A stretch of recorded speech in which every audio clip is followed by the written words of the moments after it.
దైవ సేవకురాలు ప్రమిళమ్మ తల్లి గారు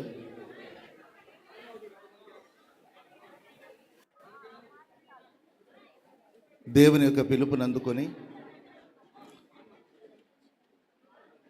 విశ్రాంతి పొందడానికి కోసం దేవుని సన్నిధికి వెళ్ళారు.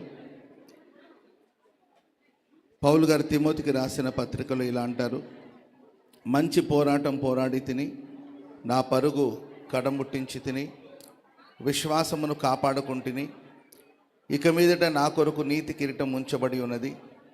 ఆ దినమందు నీతి గల న్యాయాధిపతి అయిన ప్రభు అది నాకు మాత్రమే కాకుండా తన ప్రత్యక్షతను అపేక్షించు వారందరికీ అనుగ్రహించును అని దైవజనుడు పౌలు గారు చెప్పినట్లు మరి ప్రమిళమ్మ తల్లి గారు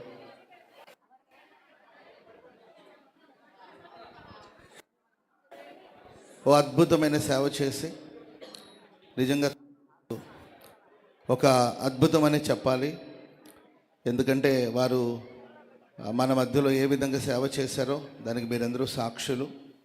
గొప్ప ప్రార్థన పర్రాలు.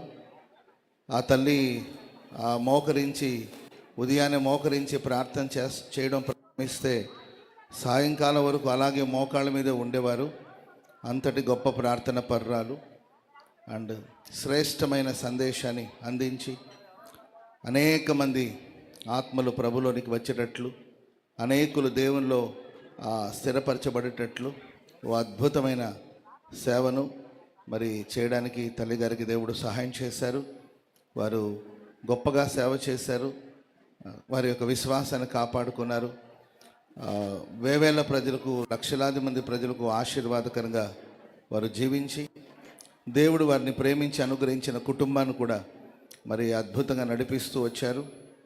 మరి వారికి ఇచ్చిన ఆయుష్ కాలం అంతటిని పూర్తి చేసుకుని మరి ఓ జయ జీవితాన్ని పొంది దేవుని సన్నిధికి వెళ్ళారు. అక్కడ వారు విశ్రాంతి పొందుచున్నారు. ఈ సమయంలో మరి ముఖ్యంగా దైవ సేవకులు శామ్యూల్ కిరణ్ గారికి, ఆ కుటుంబానికి నేను ప్రభు పేరిట ఆదరణ తెలియచేస్తున్నాను. బైబిల్ మిషన్లో ఉన్న దైవ సేవకులందరూ కూడా నేను ప్రభు పేరిట ఆదరణ తెలియచేస్తున్నాను.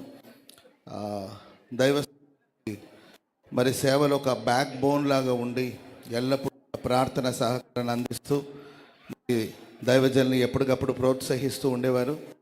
మరి ఈ సృష్టిలో అమ్మలేని లోటును ఎవరూ తీర్చలేరు.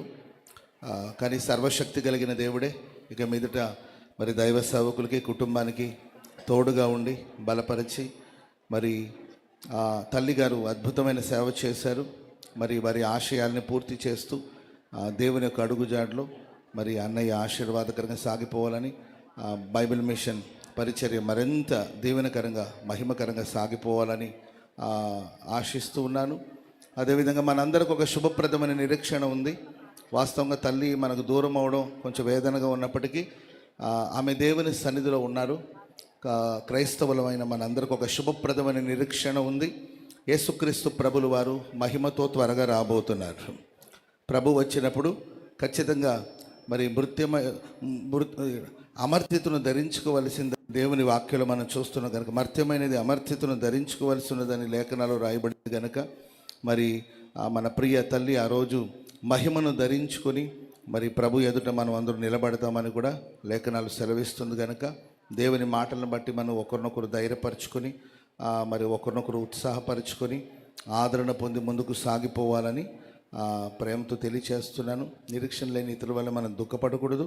మరి తల్లిగారు ఒక అద్భుతమైన సేవను చేసి మనకు మాదిరి ఉంచి వెళ్ళారు కనుక మరి వారి అడుగుజాడలో మరి సంఘమంతా ముందుకు ఆశీర్వాదకరంగా సాగిపోవాలని తెలియచేస్తూ నా మాటలు ముగిస్తున్నాను.